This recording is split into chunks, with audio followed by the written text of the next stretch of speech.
بندہ نواز گیسو دراز رحمۃ اللہ تعالیٰ علیہ کا قول ہے، کہیں لکھا ہے کہ سالک پر امر و نہیں، امر بالمعروف و نہی عن المنکر، نیکی کی دعوت دینا، برائی سے روکنا، یہ نہیں ہے. یہ قول درست ہے؟ اگر ہے تو اس کی کیا اس کی تشریح ہے کیا؟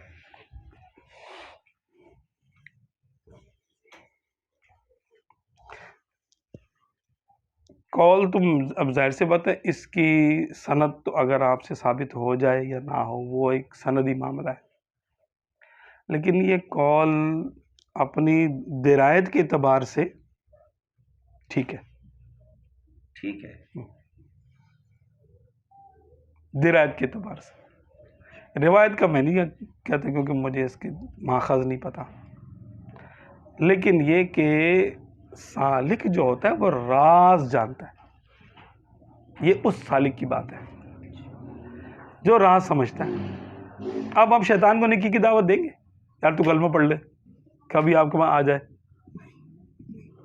دعوت دیں گے اس کو؟ کبھی آپ کے دل میں آئے گا نہیں اب یار توبہ کر لے، تو ہماری طرف آ جا؟ آپ کو پتہ نہیں آئے گا. پتہ نا، یقین کامل ہے. ایسے ہی سالک جو حقیقت کو جانتا ہے اس کو سعید اور شقی کا پتہ ہوتا ہے، شقی ازلی اور سعید ازلی کا. اچھا، وہ بطور سالک تو دعوت نہیں دے گا کہ جب وہ، لیکن اگر وہ واز کرنے کھڑا ہوگا اور مبلغ کے طور پہ کھڑا ہوگا تو وہ اب بطور سالک واز نہیں کر رہا، بطور سالک تبلیغ نہیں کر رہا. جب سالک کو حقیقت کا پتہ تو نبی کو نہیں پتہ ہوگا. سبحان اللہ. ہاں پتہ ہے نا، ان کو بھی حکم تھا تبلیغ کرو، وہ بھی دعوت دیتے تھے، امر نہیں کرتے تھے، دیتے تھے نا. تو حیثیت کا فرق ہے. ایک ہی شخص ہے، ایک ہی شخصیت ہے، نبی بھی ہیں، وہ بشر بھی ہیں، ہاں اللہ کے ولی بھی ہیں، اللہ کے نبی بھی ہیں، حکمران بھی ہیں مملکت کے. ہاں کتنی حیثیتیں ہیں ان کی، ہر حیثیت میں الگ شان ہے. ایسے ہی ہے نا؟ جی. تو سالک کا معاملہ بھی ایسے ہی ہے کہ جب وہ سلوک والے معاملے میں ہے، غلبہ روحانیت اس پہ ہے، تو وہ اس پر یہ ہے کہ سب کے کھلے ہوئے ہیں اس پر معاملہ کہ کون کیا ہے، کیا دعوت دے گا. وہ اس کو پتہ ہے کہ یہ شخص کو پتہ ہے کہ یہ تو سعید ہے، ارے دعوت دوں نہ دوں یہ تو سعادت مندوں میں شامل ہوگا ہی ہوگا، اپنا ہی ہے یہ. اور جو شقی ہے اس کو پتہ ہے کہ یہ نہیں آئے گا، اس کو دعوت دینے کا فائدہ ہی نہیں، ٹائم ضائع ہوگا میرا، میں کچھ ذکر کر لوں. یہ اس کی توجہ، جملہ درست ہے، جملہ درست ہے، درایتاً ٹھیک ہے. یہ روایتاً مجھے نہیں پتا. سالک جو ہے وہ امر و نہیں کرے گا. ہاں بطور سالک، بطور سالک، بطور مبلغ تو کرے گا.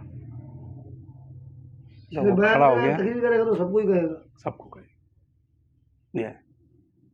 پھر تو کیونکہ اس کو ظاہر پہ چلنا ہے نا، اس کو نہیں پتا، بظاہر اس کو نہیں پتا کہ کون کیا ہے، تو جو پیغام آئے گا پڑھ کے سنا دے گا. وہ اس وقت منادی ہے اور وہ پیغام پہنچانے والا ہے، اس وقت پیغام لے کر آنے والا ہے وہ، تو وہ سب کو دے گا پیغام، جس کو دل چاہے وہ آ جائے. آئے گا کون یہ اس کو پتا ہے، لیکن وہ اندر کی بات ہے، اندر کی بات ہے. اب اندر کی بات پہ حکم جاری نہیں ہوگا، حکم ظاہر پہ جاری ہوتا ہے. ایک سالک یہ تو جان رہا ہے کہ کون صحیح ہے کون شکی ہے، لیکن اسے اپنا نہیں پتا، دوسرے کو تو جان رہا ہے. یہی بات ہے، بظاہر تو وہ سب کو جانتا ہے، خود کو بھی جانتا ہے، لیکن حقیقت، دوسرے کی حقیقت تو جان رہا ہے، حقیقت نہیں جان رہا نا، اس کا بھی ظاہر ہی جان رہا ہے. جو باطن کا بھی ایک باطن ہے نا، کور ہے، صحیح.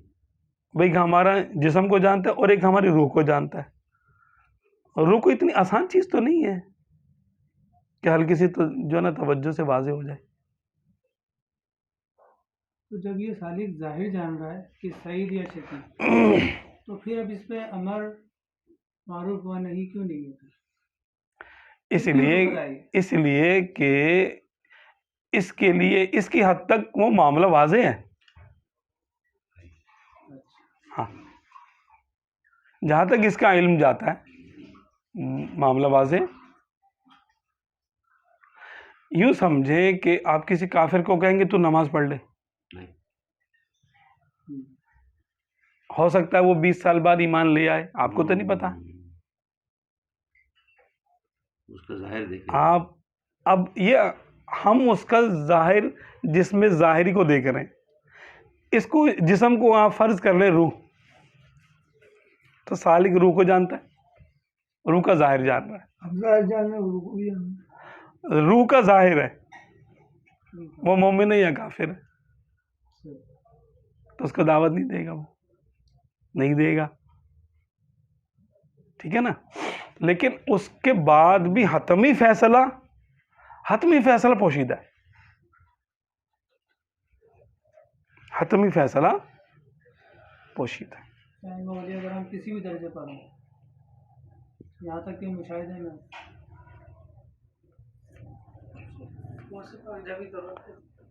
بڑے بڑے بزرگ کیوں رویا کرتے تھے کہ میں کیا ہوں مجھے نہیں پتا. فرشتے روتے ہیں بھائی.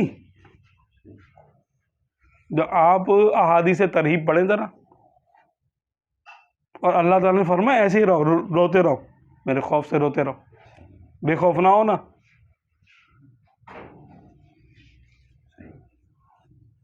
فرمایا کہ بے خوف نہ ہو نا میرے خوف سے، روتے رہو. اب بتائیے کون رہ گیا پھر پیچھے؟ کون رہ گیا؟